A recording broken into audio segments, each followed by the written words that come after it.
ظلم نہ کرو، انصاف پر قائم رہو، کیونکہ انصاف کے بغیر زندگی میں خوشی نہیں آ سکتی۔ سخاوت اور رحم دلی کا مظاہرہ کرو، یہ تمہیں دوسروں کے دلوں میں عزت دلائے گی۔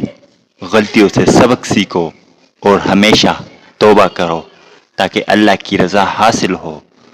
جو تمہارے پاس ہے اس پر قناعت کرو، زیادہ کی طلب تمہیں کبھی مطمئن نہیں کرے گی۔ صبر کا دامن نہ چھوڑو، کیونکہ صبر کے بغیر مشکلات کا سامنا نہیں کیا جا سکتا۔ علم حاصل کرو، کیونکہ علم انسان کو روشنی کی طرف لے جاتا ہے۔ اچھے اخلاق مظاہرہ کرو، یہ تمہیں دنیا اور آخرت دونوں میں کامیابی دلائے گی۔ اچھے دوستوں کا انتخاب کرو، کیونکہ دوستوں کا اثر انسان کی زندگی پر بہت گہرا ہوتا ہے۔ وقت کی قدر کرو اور اسے ضائع نہ کرو، کیونکہ وقت کبھی لوٹ کر نہیں آتا۔ بڑوں کا احترام کرو اور ان کی نصیحتوں کو سنجیدگی سے لو۔ عاجزی اختیار کرو، کیونکہ عاجزی انسان کو بلند مقام پر پہنچاتی ہے۔ دوسروں کو معاف کرنا سیکھو، کیونکہ معاف کرنے سے دل کی راحت ملتی ہے۔ اچھی تہذیب اور آداب کا خیال رکھو، یہ تمہاری شخصیت کا حصہ بناتے ہیں۔ امانت داری کو اختیار کرو، کیونکہ امانت داری سے اعتماد حاصل ہوتا ہے۔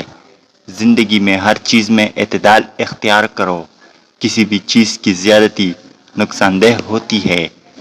دوسروں کی خدمت کرنے کا جذبہ پیدا کرو، یہ دل کو سکون اور خوشی دیتا ہے۔ خوش اخلاقی سے پیش آؤ، کیونکہ خوش اخلاقی لوگوں کے دل جیت لیتی ہے۔ حسد سے پرہیز کرو، کیونکہ حسد انسان کو اندر سے کھوکھلا کر دیتا ہے۔ تدبیر اور عقل کا استعمال کرو، کیونکہ بغیر سوچے سمجھے فیصلے نقصان دہ ہوتے ہیں۔ اپنے وعدوں کو پاس رکھو اور وعدہ خلافی سے بچو، یہ تمہارے کردار کو مضبوط بناتا ہے۔ ہر کام میں جلد بازی نہ کرو، کیونکہ جلد بازی اکثر پچھتاوے کا سبب بنتی ہے۔ ہر کام میں اخلاص اور نیک نیتی اختیار کرو، کیونکہ نیک نیتی کے بغیر کامیابی ممکن نہیں۔ نیکی کرو اور دوسروں کے ساتھ بھلائی کرو، کیونکہ نیکی کا بدلہ ہمیشہ ملتا ہے۔ سچ بولنے کی عادت ڈالو اور جھوٹ سے پرہیز کرو، کیونکہ سچائی عزت دلاتی ہے۔ اللہ کا خوف دل میں رکھو اور اس کے احکام کا پیروی کرو، یہ تمہیں صحیح راستے پہ لے جاتا ہے۔ تقوی اختیار کرو اور اپنے نفس پر قابو پاؤ، کیونکہ تقوی انسان کو برائیوں سے بچاتا ہے۔ محبت اور شفقت سے پیش آؤ، کیونکہ محبت انسان کے درمیان تعلقات کو مضبوط کرتی ہے۔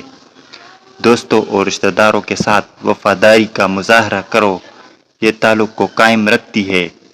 شکر گزاری کا مظاہرہ کرو، جو کچھ تمہارے پاس ہے اس پر اللہ کا شکر ادا کرو۔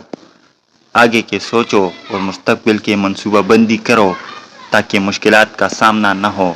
محنت اور کوشش سے کبھی نہ گھبراؤ، کیونکہ محنت کا پھل ہمیشہ میٹھا ہوتا ہے۔ اللہ پر بھروسہ کرو اور اس کی رضا پر راضی ہو، کیونکہ وہی بہترین منصوبہ ساز ہے۔ اپنی عزت نفس کا خیال رکھو اور خودداری اختیار کرو، یہ تمہیں مضبوط بناتی ہے۔